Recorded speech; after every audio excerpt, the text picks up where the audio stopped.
Don in London. Hello. October the 16th. A bright sunny morning here in London, UK. My videos, all about recovery from addiction to either substance or behaviour. My addictive substance, alcohol. My behaviour could be equally addictive around people, places and things. Trying to be in the right place, with the right people, with the right things and doing the right things. So alcohol always a factor in much of my life, my adult life, until a few years ago, when I realised the game was up and I needed to stop drinking. It had become a habit and then an addiction, 24/7. And I never thought it would happen to me, because I was above all that stuff. But the truth is, no one is above all that stuff. If we're living reality and we find it difficult, then it's likely that we would like to take the edge off what is going on and find some respite. Trouble is though, the more we try to find a way of coping, and after all, alcohol is a self-medicating coping strategy when it's working for us, we wouldn't ever imagine that that coping strategy would then become the main focus of our downfall. It's like any form of medication.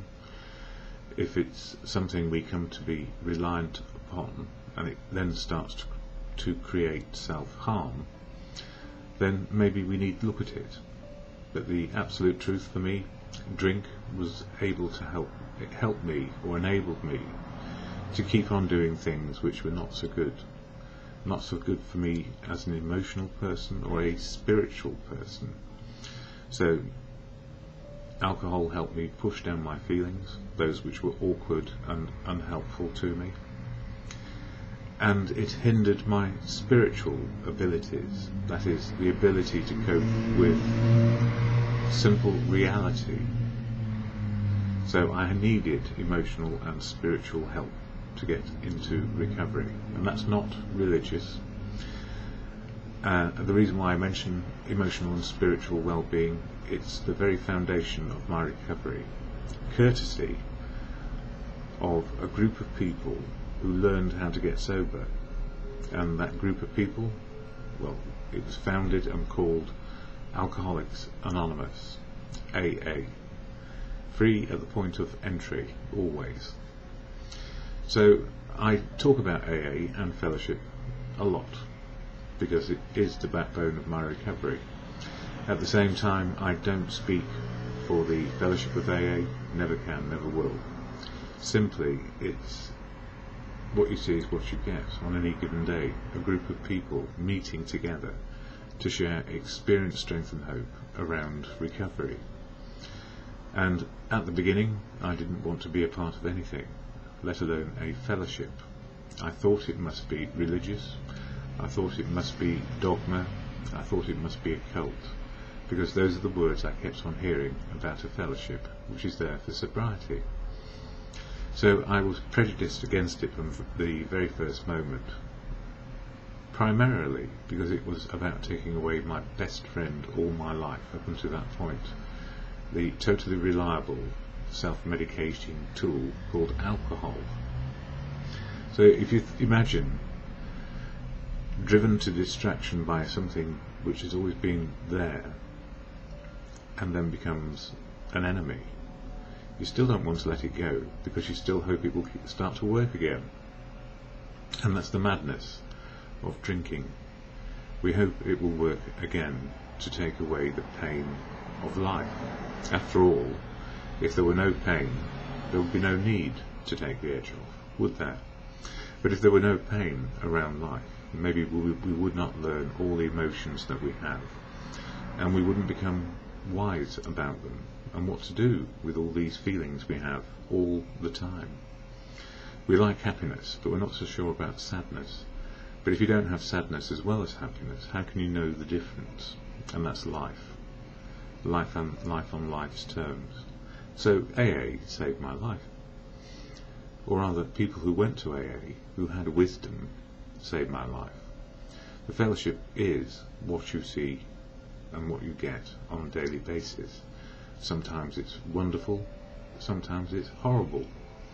but we learn from both wonderful and horrible experiences, which makes it possible to keep on going. And the good news about learning how to be sober, everyone's in the same place today. It's all about reality and life on life's terms. So I share about AA, what it is, how it helps me, the 12-step program, the 12 traditions of the fellowship.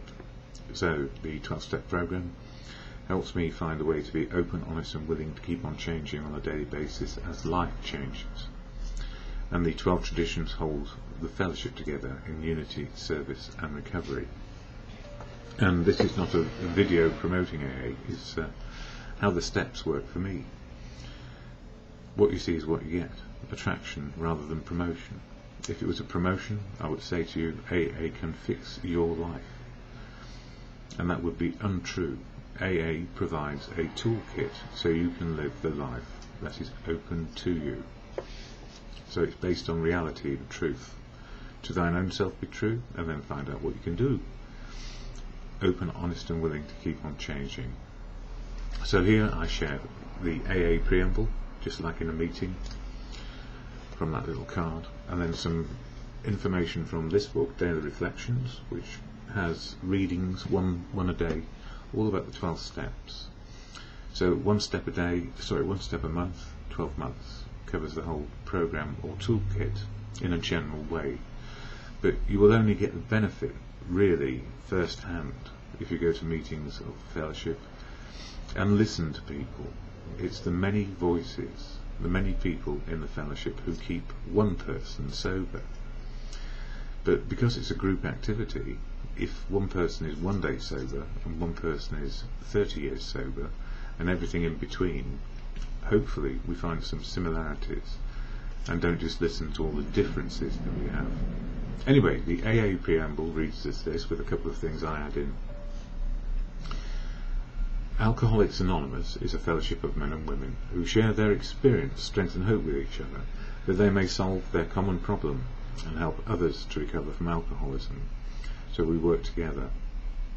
The only requirement for membership is a desire to stop drinking.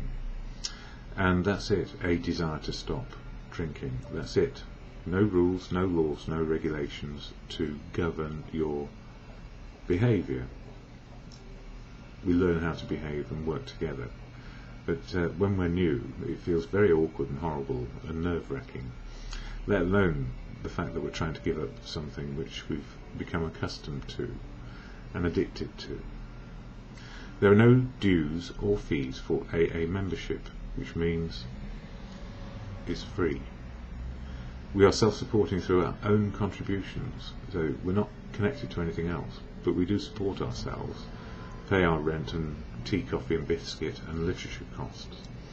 And those who have enough money to put some in the hat or help pay when the meeting is running, they do. And those who don't have enough money, don't.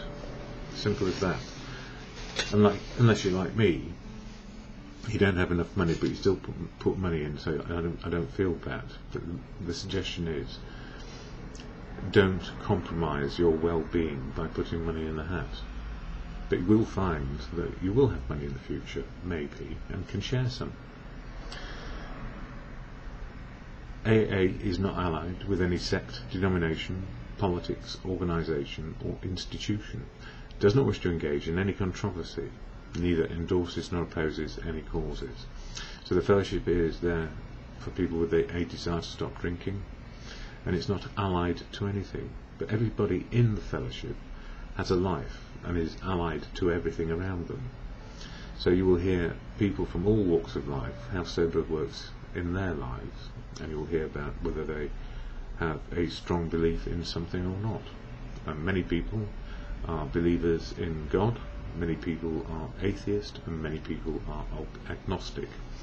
And what I've learned is you can be all three of those depending on your life experience. So sometimes you may believe, sometimes you're just not sure, and sometimes you say, I don't believe it, it cannot be true, because life takes us that way. Our primary purpose is to stay sober and help other alcoholics to achieve sobriety.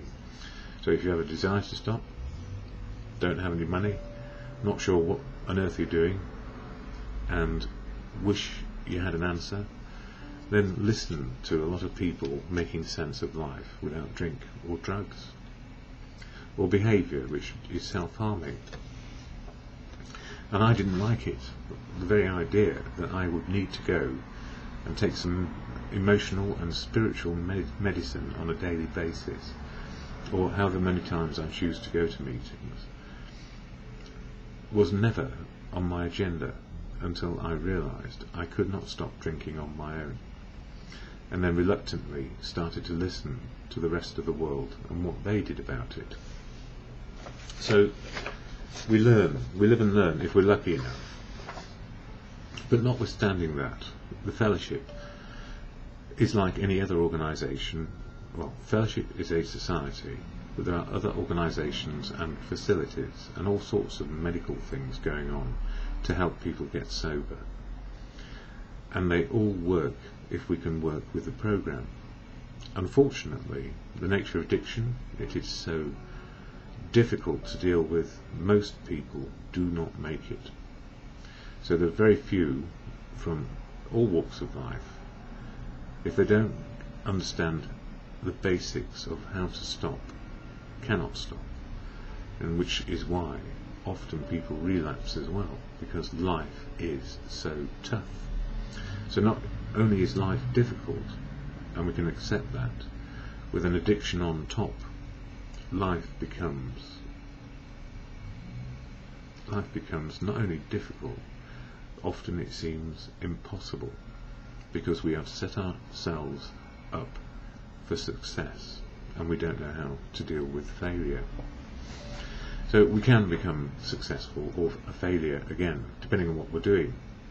But the good news is, with the fellowship, I've learned that with humility, it's okay to fail, but learn from it and do this on a daily basis, so that what were once mountains of stuff to deal with, decades of not dealing with my feelings and decades of not really sure what to do, I now work it out on a daily basis. And part of the 12-step program is to deal with the mountain of chaos that we've created, possibly, or just missed out on life.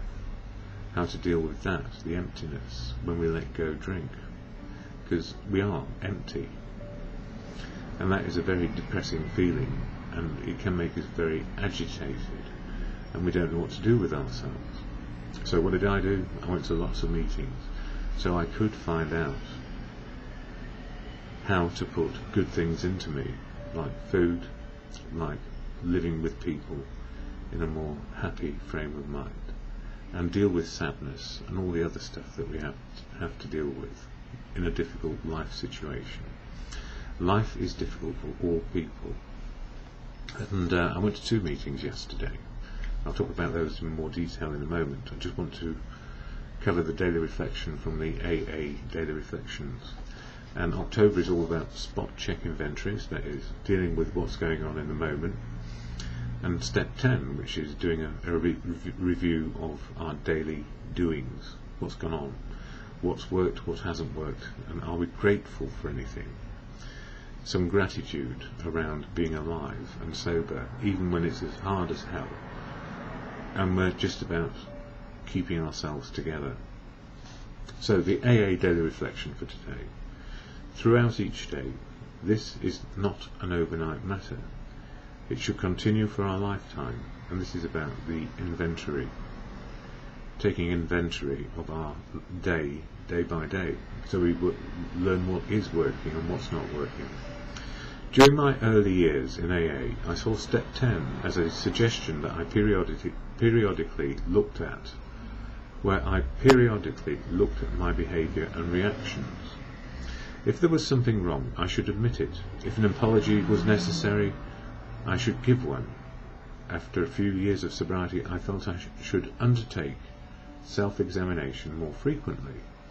Not until several more years of sobriety had elapsed did I realise the full meaning of step 10, and the word continued has meaning. Continued does not mean occasionally or frequently, it means throughout each day. So the way step 10 reads exactly is: continue to take personal inventory, and when we were wrong, promptly admitted it, like leaving an email going. Sorry about that. There's a bit of noise as well. Roadworks outside. So promptly admitting as we go along through the day when something's wrong or it feels wrong. I can say, I feel disturbed by what is going on. Don't feel right. What is my feeling? Awkward, angry, upset, pain, something like that. And I try and deal with it as I go along, rather than let it build up into another mountain of chaos. And the whole thing for me revolves around what I can do and what I cannot do. I can change my attitude and behaviour. I cannot change other people's attitude and behaviour or impose my view on others. And it's very satisfying. Sometimes we do influence people and they're very happy with what we've said. And sometimes we don't influence people and they're very unhappy at our presence, let alone saying anything. So, we are human beings first and foremost, with a bunch of feelings that we don't always know or understand, even when we're older or heading towards old age. We're still learning what our feelings are, because we don't walk into a situation and then decide how we're going to feel about it. We start feeling what's going on in a situation and then start thinking about it. Many people feel that that feelings are not real. Well, they are. Just wake up one day, say, how am I feeling? Probably angry that the alarm clock went off too early and I haven't had enough sleep. So we start with a mood which goes down, and then we start thinking, oh no, here we go again. Rather than, there's the alarm, I want to get up and do something. And for me this morning it was, I'm tired out, don't know why, what's going on. I'm tired. It pulls me down in mood. And then if I do something useful, which is read something, turn the news on, make a cup of tea, have a little bit of food, start the day. The day starts with our mood, and then we think about it. And the mood we're in influences how we think all day long. So feelings are very real. But one of the feelings we have often is fear, and that can be described as a mnemonic.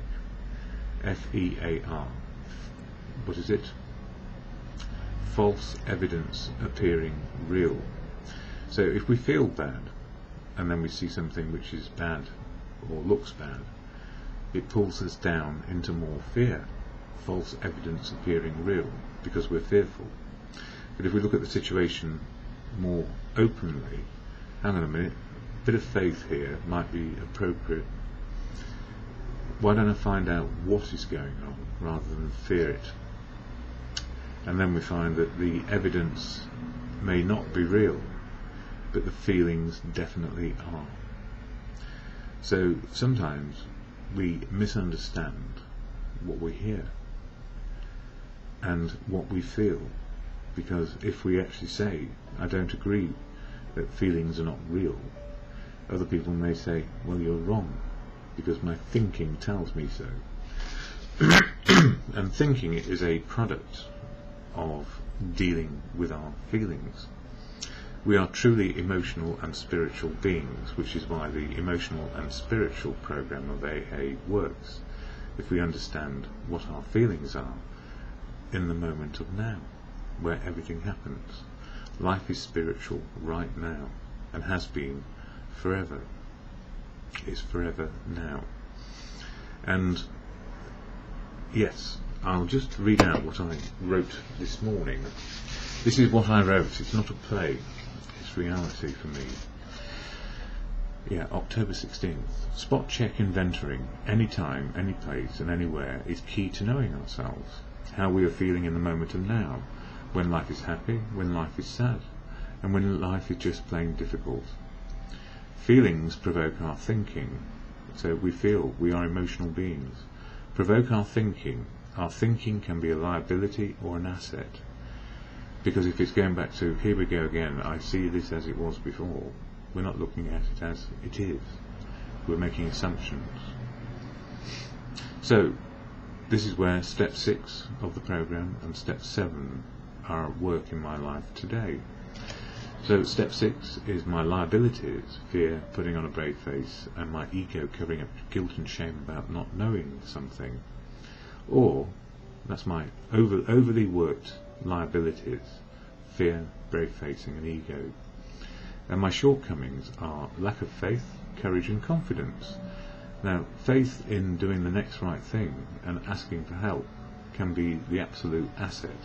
Courage to ask for help, faith, courage and confidence, and we build our confidence in not knowing. So the program is basically a learning program, and we say humility to learn, which means it doesn't matter if we make mistakes, even if they're painful and make us feel ashamed of not knowing. The answer is, if you haven't had the experience in your life, then not knowing is an absolute asset, because you don't have to fear not knowing, you only have to fear not finding out. So in the old days it was about being found out as lacking, but these days not knowing is the opportunity to find out, and that's the daily spiritual experience, living in the moment of now. So my second one for today, very much on what I just said, spiritual experience, which is emotional and spiritual well-being. So spiritual experience, morning meeting, and we listen to the reading from the spiritual experience from the big book. This one, Appendix 2, and it talks about what is spiritual. So most people know that spiritual is not your religious belief. Spiritual is a part of life, it's living in the moment. And we listen to the reading of the spiritual experience from the big book. My spiritual awakening happens every day when I wake up. Conscious contact with reality, and is always of the educational variety. So I don't have blind flashes of inspiration, then suddenly see a bright light and it's all going to be alright. I have to learn it. Coping with life as it is, learning to cherish everyone, even those who cannot cherish me. And in my morning meeting, there was much ado about gratitude for family, friends, community, and above all being sober so we can be a part of life again. And one of the things I have learned in recovery is unconditional love, to love people and be loved back. But again, cherishing people is key, cherishing rather than being superficial and indifferent to them. Because for every time we are superficial and indifferent to people, they will be the same with us. Now we can't cherish everybody to the same depth that we might like to, but we can cherish and value people as they are. So, to love, be loved and useful is what it's all about for me. Emotional and spiritual well-being. Emotional and spiritual progress from waking to sleep. And it's all happening, and I can have gratitude for today. And the evening meeting, after 9's at Eaton Square, we put down the drink and we feel life in the raw. You know, there's no easy answer to this, because once the drink is coming out of our system, we have to deal with it. Life. Everything emerges from the past we can remember, from hard times and utter desolation to joyful reminiscences and tall tales. So we swap stories and similarities in the fellowship, constantly, all day long. And why do we do this? Because we get experience, strength and hope of how it's working or not working for other people. And either we may have an answer for them, or they may have an answer for us. And then we try it out in practice. And of course our way of doing it will always be our unique way in the moment of now. It works because if we work at it, we find what will work for us and what doesn't work for us, what we can do and what we can't do. And we get very practical about living reality, knowing our feelings and what our thinking is because of those feelings. Yes, we learn how to emerge from insanity, which is where we got to with our self-harm, to sanity one day at a time. And that's how it works. My God, that's simple and that complicated for this person who found it I found it very difficult to start learning again, because I found it hard to be alive at all. I preferred if I just went to sleep and never woke up again. And I would never be able to look out and say, it's going to be a good autumn morning, why don't I just get out there and take some photos? Well, maybe not this morning, due to other imperfections in me. My feet are not good. I have neuropathy caused by diabetes, another pleasure of recovery.